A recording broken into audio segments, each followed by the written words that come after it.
जय जगन्माता बगलामुखी समस्त भक्तानां सर्वाभीष्टं साधय साधय ह्रीं ஓம் ஸ்வாஹா. இப்போ இங்கே போர்டிலே தெரியப்பட்டது சரஸ்வதி பூயம் நட்சத்திரம் கடகராசி 35 வயசு ஒரு ஸ்திரீ ஜாதகம். இந்த ஸ்திரீ ஜாதகத்தின் பலத்தை சொல்கிறதுக்கு முன்னாடி இவங்க இங்கே வந்த விஷயத்தை சொல்ல வேண்டும். ஒரு 10 வருஷம் முன்னாடி இவங்க இங்கே வந்தாங்க. வரும்பொழுது அவருக்கு ஒரு அஷ்டமங்கல பிரச்சனம் இருந்தது. அந்த அஷ்டமங்கல பிரச்சனம் வைக்கும் பொழுது எப்போவுமே அப்படி தான். இங்கே சூரியமங்கலத்தில் அஷ்டமங்கல பிரச்சனை அப்படின்னா குடும்ப பிரச்சனை. குடும்பத்தில் பெரிய ப்ராப்ளம்ஸ் இருந்தால் அந்த குடும்பம் 4 வழிக்கு பிரிஞ்சு போயிருக்கும். பிரிஞ்சு போனவங்க எல்லாம் பெரிய பெரிய கஷ்ட நஷ்டங்களில் இருந்தால் அந்த குடும்பத்தில் ஏதாவது ப்ராப்ளம் இருக்கா, குலதெய்வம் திருப்தியாக இருக்கிறதா, எங்கே இருக்கிறது, குலதெய்வம் யார், இதெல்லாம் தெரியறதுக்கு அஷ்டமங்கல பிரச்சனம் ப்ளஸ் தேவ பிரச்சனம் இப்படி வைப்பாங்க. அப்போ அந்த நேரத்தில் நான் என்ன சொல்லுவேன் என்றால், பிரச்சனம் வைக்கும் பொழுது அதில் க்ராஸ் கொஸ்டின் கேட்கறதுக்காக ஜோதிஷம் தெரிஞ்ச ஒரு ஆளை நீங்கள் அடிச்சுட்டு வாங்க உங்கள் கூட.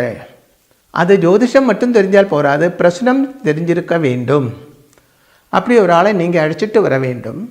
இல்லாமல் நான் பிரச்சனம் வச்சு நானே சொல்கிறதெல்லாம் கேட்டுட்டு அப்படி போய்கிட்டு இருக்கக்கூடாது. ஒரு ஆளை அழைச்சிட்டு வாங்க அப்படி சொல்லும். பல பேர் அப்படி அழைச்சிட்டு வருவாங்க. சில பேர் பரவாயில்ல சுவாமி நீங்களே சொன்னால் போது எங்களுக்கு நம்பிக்கை தான் அப்படியும் வருவாங்க. இவாளை பொறுத்த வரைக்கும் அந்த பிரச்சனை வைக்கிறதுக்காக சொல்லும் பொழுது இவருக்கு ஒரு குடும்ப ஆச்சாரியன் ஜோதிஷி இருக்கார். மகா பண்டிதன் தான் அவர். முன்னாடி அவரை பற்றி நானும் கேள்விப்பட்டிருக்கேன். அவரையும் அழைச்சிட்டு வந்தார். ஜாதகம் எல்லாம் பார்த்து பிரச்சனை எல்லாம் முடிஞ்சதுக்கப்புறம் பொண்ணோட கல்யாணத்தை பற்றி கேட்டார். கல்யாணம் எப்போ நடக்கும், ஃப்யூச்சர் எப்படி இருக்கும் அப்படியெல்லாம் கேட்டாங்க.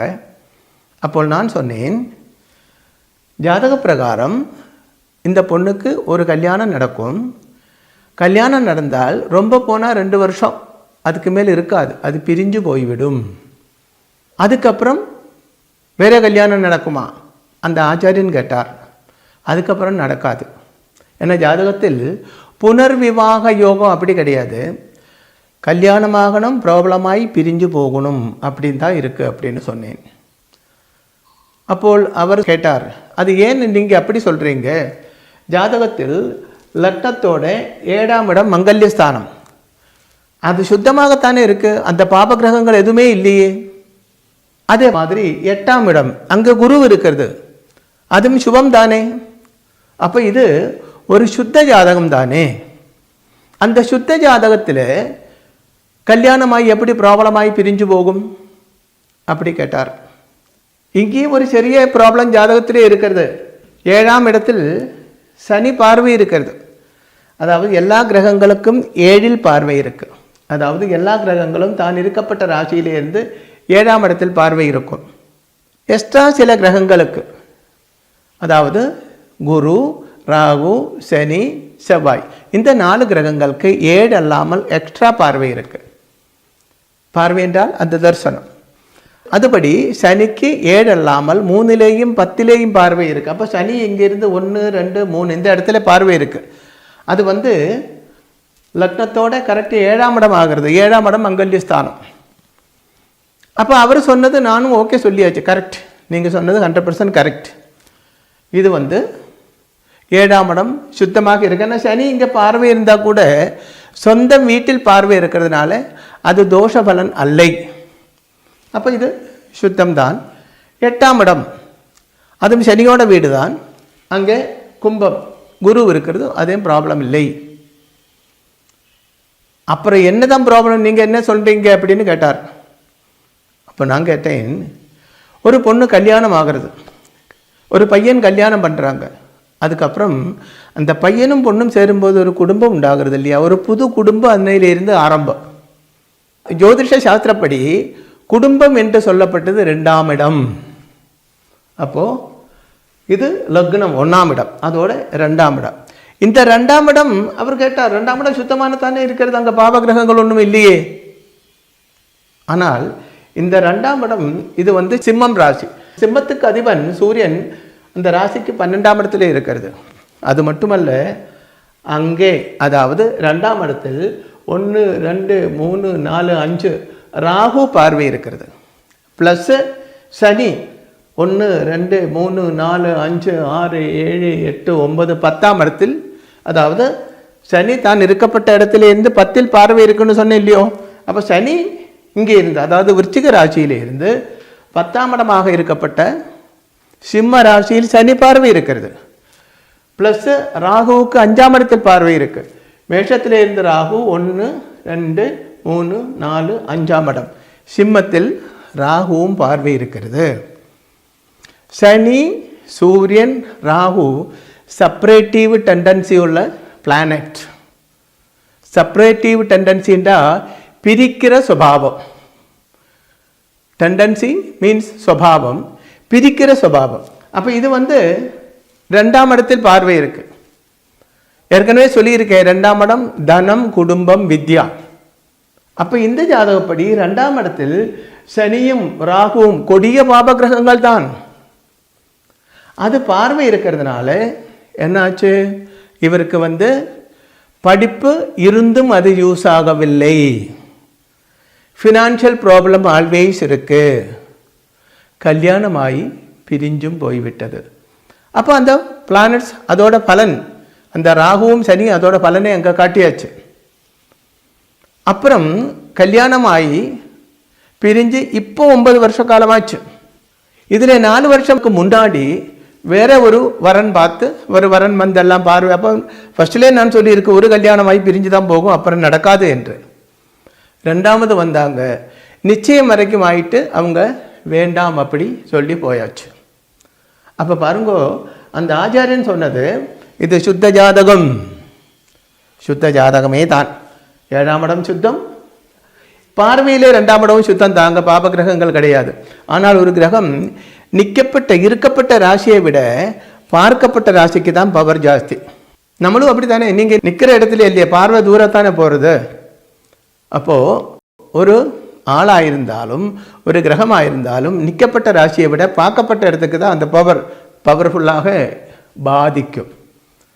அப்போ இந்த ஜாதகத்தில் ஒரு கல்யாணமாய் ப்ராப்ளமாய் பிரிஞ்சு போகணும், அது நடந்து விட்டது, பிரிஞ்சு போய்விட்டது. அதுக்கப்புறம் இப்போ 9 வருஷ காலம் ஆச்சு, தேடிக்கிட்டே இருக்காங்க, அலையன்ஸு தேடிக்கிட்டே இருக்காங்க. வயசு 35 ஆச்சு. ஒரு பொண்ணை பொறுத்த வரைக்கும் 35 வயசுன்னா ஏஜ் ஓவர் தான். கல்யாணம் நடக்காது என்று தான் என்னுடைய ப்ரெடிக்ஷன். ஆனால் அவங்க மறுபடியும் பண்ணிட்டு இருக்கு. அப்போ கல்யாணம் நடக்காமல் இருக்கிறதுக்கு இது மட்டுமல்ல காரணம். கல்யாணம் நடக்காமல் இருக்கிறதுக்கு அது மட்டுமல்ல காரணம். இங்கே 1 2 3 4 5ஆம் இடத்துல சனி வேற இருக்கு. 5ஆம் இடம் பூர்வ புண்ணியஸ்தானம். ஒரு ஜாதகத்தில் 1000 ராஜயோகங்கள் இருந்தாலும், எத்தனை ராஜயோகங்கள் இருந்தாலும், பூர்வ புண்ணியஸ்தானமான 5ஆம் இடத்தில் சூரியனோ சனியோ ராகுவோ மாந்தியோ இருந்தால், இல்லை அந்த கிரகத்தோட பார்வை இருந்தால், அந்த யோகங்கள் எதுவுமே ஒர்க் அவுட் ஆகாது. இது நல்லா தெரிஞ்சிருக்க வேண்டும். அதுக்கு ஒரு எக்ஸாம்பிள் சொல்லணும்னா, நான் முன்னே சொல்லியிருக்கேன், அதாவது கத்திரி டைம், அக்னி நட்சத்திரம், கத்திரி டைம், அக்னி நட்சத்திரம் அப்படித்தானே சொல்லுவீங்க. அந்த காலத்தில் சூரியன் அதிபயங்கரமாக ஆகாசத்தில் ஜொலிச்சு கொண்டே இருக்கும். அப்போ அந்த சூடு, அந்த வெயில் பூமியில் நமக்கு கிடைக்கணும், அப்படித்தானே. ஆனால் அந்த நேரத்தில், அந்த காலத்தில் ஒரு மழை மேகம் வந்து சூரியனை மறைச்சால் என்ன ஆகும்? அந்த சூடும் வெயிலும் நமக்கு கிடைக்காது. ஆனால் வெளிச்சம் இருக்கும், டார்ச் இல்லாமலே நமக்கு நடந்து போகலாம். ஆனால் சூரியனோட அந்த சரியாக இருக்கப்பட்ட சூடும் வெளிச்சமும் நமக்கு கிடைக்காது. அதுக்கு காரணம் சூரியனை மேகம் மறைச்சிருக்கிறது. அதுபோல ஜாதகத்தில் இருக்கப்பட்ட ராஜயோகங்கள் மங்கி போகும், மங்கலாக இருக்கும். கோடி கோடியாக வர வேண்டிய இடத்துல லட்சமாக வரும். சுருக்கமாக ஒரு எக்ஸாம்பிள் அது. அப்போ ராஜயோகம் உள்ள ஜாதகத்தையே பூர்வ ஜென்ம பாபதோஷத்தினால் தடுக்க முடியும். இது ராஜயோகம் உள்ள ஜாதகம் என்று சொல்ல முடியாது. அப்படி இருந்தும் பூர்வ ஜென்ம பாபதோஷம் ரொம்ப பவர்ஃபுல்லாக இருக்கு. அப்போ இது அந்த ஆச்சாரியன் கவனிக்கவில்லை. இனி இதுக்கு எல்லாத்துக்கும் மேலே சுக்கிரன் செக்ஸுவல் லைஃபுக்கு அதிபன் சுக்கிரன் தான். செக்ஸுவல் லைஃப் கல்யாணம் பண்ணி கொடுக்கறது அதுக்கு தானே. செக்ஸுவல் சாட்டிஸ்ஃபேக்ஷன் உண்டாக வேண்டும், செக்ஸுவல் சம்திருப்தி உண்டாக வேண்டும், செக்ஸ் நடக்க வேண்டும், அதுக்கு தானே கல்யாணம் பண்ணுறது. அப்போது சுக்கிரன் எங்கே இருக்கு, சுக்கிரனோட பவர் எப்படி, அது முக்கியமாக புருஷ ஜாதகத்தில் முக்கியமாக பார்க்க வேண்டும். இல்லை என்றால் அந்த செக்ஸுவல் லைஃப்பில் அவன் ஃபெயிலியராய் போய்விடும். சுக்கிரன் பவர்ஃபுல்லாக இருக்க வேண்டும். இந்த ஜாதகத்தில் சுக்கிரன் நீச்சத்தில் இருக்கு. சுக்கிரன் நீச்சத்தில் இருந்தால் அதுக்கு என்ன அர்த்தம் என்றால் தாம்பத்திய சுகம் கிடைக்காது. தாம்பத்திய சுகம் கிடைக்காது என்று சொன்னால் செக்ஸுவல் லைஃப் இல்லை என்று தானே அர்த்தம். இந்த ஜாதகத்தை பொறுத்த வரைக்கும் அப்போ ஃபர்ஸ்டில் 2ஆம் இடத்துல பாபகிரகம் பார்க்கறது அந்த ஆச்சாரியன் கவனிக்கவில்லை. அப்புறம் பூர்வ ஜென்ம பாபதோஷம் கவனிக்கவில்லை. அப்புறம் சுக்கிரன் நீச்சத்தில் இருக்கிறது கவனிக்கவில்லை. இதுக்கெல்லாம் மேலே பதிகாரகனாக இருக்கப்பட்ட ஜூபிட்டர் 8ஆம் இடத்துல இருக்கு, நஷ்டஸ்தானத்தில் இருக்கு. ஸ்ரீ ஜாதகத்தில் ஜூபிட்டர் அப்படின்னு சொன்னால், அதாவது குரு அப்படின்னு சொன்னால் அவரோட புருஷன். அது 6, 8, 12 இருக்கக்கூடாது. 6ஆம் இடத்துல இருந்தால் புருஷன் ரோகியாக இருக்கும், விரக்தி உள்ளவனாக இருக்கும். அவனுக்கு இந்த தாம்பத்தியத்தில் ஒன்று அப்படி சொல்லிட்டு இருக்கும், அவனுக்கு விரக்தி உண்டாகும். ஒய்ஃபு எவ்வளவோ அழகாக இருக்கும், ஆனால் இவனுக்கு அதில் இன்ட்ரெஸ்ட் இருக்காது. விரக்தி உள்ளவனாக இருக்கும், நாடி தளர்ச்சி உள்ளவனாக இருக்கும், ஹெல்த் ப்ராப்ளம் ஆல்வேஸ் உள்ளவனாக இருக்கும், மன சந்தோஷம் இல்லாதவனாக இருக்கும். 6ஆம் இடத்தில் இருந்து நீங்கள் பாருங்கள், உங்கள் ஜாதகத்தை எடுத்து பாருங்கள். உங்கள் ஜாதகத்தில் குரு 6ல் இருந்து அப்படி தான் இருப்பார். அவர் 8ல் இருந்தால் என்னாகும், பதி பிரிஞ்சு போகும். சிலவருக்கு பிரிஞ்சே இருக்கும், தூர காலத்தில், தூர தேசங்களில். வாழ்க்கை பூரா ஹஸ்பண்ட் ஒய்ஃபாக இருப்பாங்க, ஆனால் அவர் ஒரு உத்தியோகம் சம்பந்தமாக 2 பேரும் 2 இடத்துல அப்படியே இருக்கும். ஆனால் ஒன்றாக என்னைக்கு சேர்ந்து வருதோ அந்த காலத்தில் அங்கே பதிக்கு பெரிய தோஷங்களும் உண்டாகும். அப்படி ஒரு சம்பவம் நடந்திருக்கு. இன்னொரு நாளில் அந்த ஜாதகத்தை காட்டி சொல்கிறேன். அப்போ அந்த 2ஆம் இடம், அப்புறம் 5ஆம் இடம், வீனஸோட நிலை, இதெல்லாம் அந்த ஆச்சாரியன் பார்க்கவில்லை. ப்ளஸ் குருவோட நிலையும் அவர் பார்க்கவில்லை. இங்கே குருவோடு சேர்ந்து மாந்தி இருக்கு. 8ல் இருக்கப்பட்ட குரு மாந்தியோடு சேர்ந்திருக்கு, அது சனியோட வீட்டில் இருக்கிறது. இதுக்கு என்ன அர்த்தம் என்றால் இந்த பொண்ணோட, அதாவது இந்த சரஸ்வதியோட பதியாக இருக்கப்பட்டவனே ஹஸ்பண்டு அவரில் இருந்து பிரிக்கிறதுக்கு ஆபிசார பிரயோகம் கூட உண்டாயிருக்கிறது அப்படின்னு அர்த்தம். செய்வனை கூட உண்டாயிருக்கிறது. அதாவது பொண்ணில் இருந்து பையனை பிரிக்கிறதுக்கு, இது பிரிஞ்சு போக வேண்டும், சீக்கிரம் பிரிஞ்சு போக வேண்டும், அதற்காக சில ஆபிசாரங்களும் செய்திருக்கு. யார் பண்ணியிருக்காங்க? ஹஸ்பண்டோட வீட்டில் இருந்து பண்ணியிருக்காங்க. அது காரணம்தான் இது பிரியறதுக்கு முக்கிய காரணம். அதுக்கு ஒரு காரணம் இருக்கிறது. இங்கே பொண்ணு ஜாதகத்தில் சந்திரன் லக்னத்திலேயே இருக்கிறது. அது கடகராசி, சந்திரனோட சொந்த வீடு தான். ஆனால் இந்த பொண்ணு அமாவாசைக்கு பிறந்திருக்கு. அதனால் சந்திரனுக்கு பலம் இல்லை, பவர் இல்லை. சந்திரன் மனகாரகன். மனகாரகன் என்றால் மனசுக்கு அதிபன். சந்திரன் ஜாதகத்தில் சூரியன் சனி ராகுவோடு சேர்ந்திருந்தால், சந்திரன் நீச்சத்தில் இருந்தால், இல்லை அமாவாசையில் பிறந்திருந்தால் அந்த ஆள் ஆணாக இருந்தாலும் பொண்ணாக இருந்தாலும் கொஞ்சம் டிப்ரெஷன் உள்ள ஆளாக இருக்கும், மனோவியாதி உள்ள ஆளாக இருக்கும். அப்போ இந்த பொண்ணோட மனோவியாதி ஆயிருக்கலாம். சீக்கிரமாக பிரிஞ்சு போகணுன்னு இவங்க இந்த ஆபிசாரம் பண்ணுறதுக்கு காரணம் என்று நினைக்கிறேன். உண்மையாக இருக்கணும்னு கிடையாது, ஆனால் ஆபிசாரம் இருக்குங்கிறது 100% உறுதி. அப்போ பாருங்க, ஒரு அப்போ அந்த காலத்தில் கண்டிப்பாகவே சரியாகவே உள்ள பரிகாரம் பண்ணி இருந்திருந்தால் இந்த பொண்ணுக்கு அந்த மாப்பிள்ளை பிரிஞ்சு போகாமல் இருந்திருக்கும். அதுக்கு என்ன பண்ணியிருக்கணும்னா, ஃபர்ஸ்டில் பூர்வ ஜென்ம பாபதோஷம் இதை மாற்றி இருக்க வேண்டும். இது இந்த ஜாதகத்தில் மட்டுமல்ல, இந்த பொண்ணோட பேரண்ட்ஸ் ஜாதகத்தில் கூட 5ஆம் இடத்துல சூரியனோ சனியோ ராகுவோ இருக்கும். இப்போ அவங்க வரும்போது அந்த ஜாதகம் வாங்கி பார்க்கும்போது அப்படியே இருக்குது. அப்போ பாரம்பரியமாக அந்த முன்ஜென்ம பாபதோஷம் கண்டினியூஸாக வருது. இந்த பொண்ணுக்கு ஒரு பிரதர் இருக்குது, அவனுக்கும் மாங்கல்யத்தில் இதே யோகம்தான் இருக்கிறது. அப்போ இதுக்கு என்ன காரணம் என்றால், முன்ஜென்ம பாபதோஷம் கண்டினியூஸாக வருது, அதை மாற்ற வேண்டும். அதை மாற்றுவதற்கு ஒரே ஒரு பரிகாரம்தான் ஹிந்து வேத சாஸ்திர பிரகாரம் இருக்குது. அதுக்கு பேர் சகஸ்ர விராஜித யாகம். சகஸ்ர விராஜித யாகம் செய்தால் முன்ஜென்ம பாபதோஷம் மாறி போய்விடும். அது மட்டும் போராது, இந்த ஜாதகத்தில் 5ஆம் இடத்தில் இருக்கப்பட்ட பூர்வ புண்ணியஸ்தானத்தில் இருக்கப்பட்ட முன்ஜென்ம பாபதோஷத்தை மாற்ற வேண்டும். அதுதான் சகஸ்ர விராஜித யோகம். ப்ளஸ் மாங்கல்ய தோஷ பரிகாரம். அதுக்கு என்ன பண்ண வேண்டுமானால், ஸ்வயம்வர ஹோமம், ஸ்வயம்வர யந்திரம். இது ஸ்திரீ ஜாதகமாக இருக்கிறதுனால பதிதோஷ பரிகாரம். ஸ்வயம்வர ஹோமம், ஸ்வயம்வர யந்திரம், பதிதோஷ பரிகாரம். இது புருஷ ஜாதகமாக இருந்தால் ஸ்வயம்வர, அதாவது ஆணோட ஜாதகமாக இருந்தால் ஸ்வயம்பர ஹோமம், ஸ்வயம்பர யந்திரம், கலத்திர தோஷ பரிகாரம் அப்படி செய்ய வேண்டும். இதுக்கும் மேலே இதெல்லாம் பண்ணினா கூட பதிகாரகனாக இருக்கப்பட்ட ஜூபிட்டர் 8ஆம் இடத்துல நஷ்டஸ்தானத்தில் இருக்கிறதுனால அவனை வசியம் செய்து வைக்க வேண்டும். அதில் தப்பில்லை.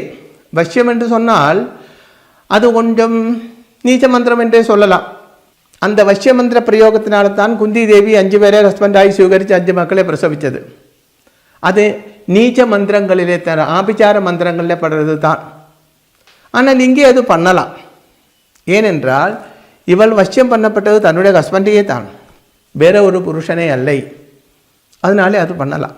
அப்படி பண்ணும் பொழுது என்ன ஆயிருக்கும், சந்தோஷகரமான குடும்ப வாழ்க்கை உண்டாயிருக்கும். அது பண்ணாமல் இந்த மாதிரி உள்ள பிளானிட்டரி பொசிஷன் சரியாகவே கால்குலேஷன் பண்ணாமல் பொருத்தமில்லாத ஒரு ஜாதகம் சேர்த்து வச்சார்.